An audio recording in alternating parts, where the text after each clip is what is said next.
talking about entrepreneurs, business leaders needing to reboot.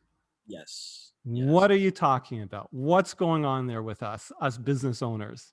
So it's funny because, my first business was in health and fitness. I was Yeah. just focusing primarily on just like physical health, that aspect of things. And I slowly started to realize with time that entrepreneurs have this mindset where they're so focused on building their brand, building their vision, that things just tend to fall apart.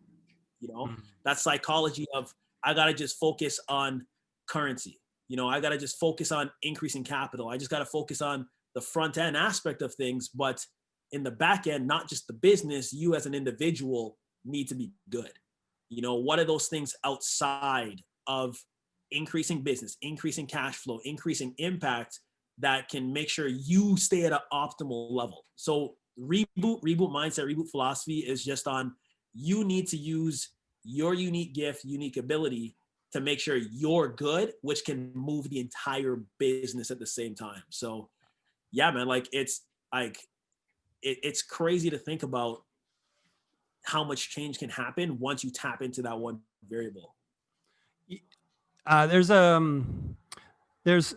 something that I was taught or made aware of, or which was something called power versus force, right? Which is basically, if you're forcing something, you can get stuff done, but if you're totally in power, you can, at least in the long term, get a lot of stuff done. And I think in business, one of the things that you see on many different aspects is, one, ambition. And so you like literally force yourself to do things either based on ambition or based on fear. Like, how am I going to pay my staff next month? And there's a role for that in the short term. It's like anything you do. Like if you were to say, okay, I'm going to, I don't know, run a 100-meter sprint, right? Yep. You go fast, short term. Yep. In business, I think you're sitting there doing 100-meter sprints, like this day, this day, this day, this day.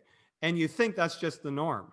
It's true, because I think there's this belief that, the grind is the answer.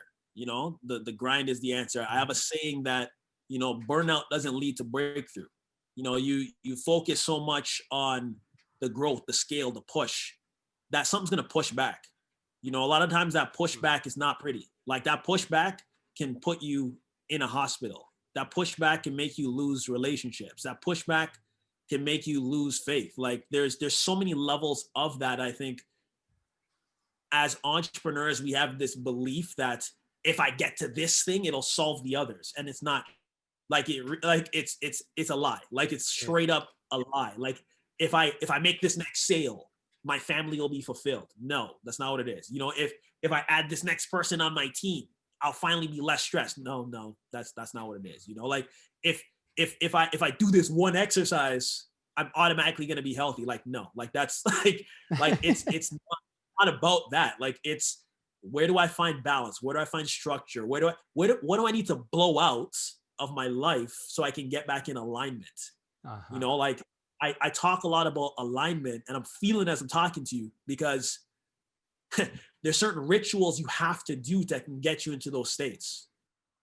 There's certain, I call those like reboot rituals. Yeah. So let's get into those rituals in a sec. I think you're talking about the balance, but I really like that concept of, you push forward, something's going to push back. Always. And that's science right there. Yeah, it is. It's like literally equal and opposite, forces. Like if you're going to try to push this thing forward, and that's not to say you're not moving forward. It's just a question of, are you moving forward whole and complete and aligned? I love that word, aligned, which means, things get out of alignment when you're moving forward. Of course they do, because you're not stationary. Yeah. So you move forward. Oh, this isn't, and you adjust.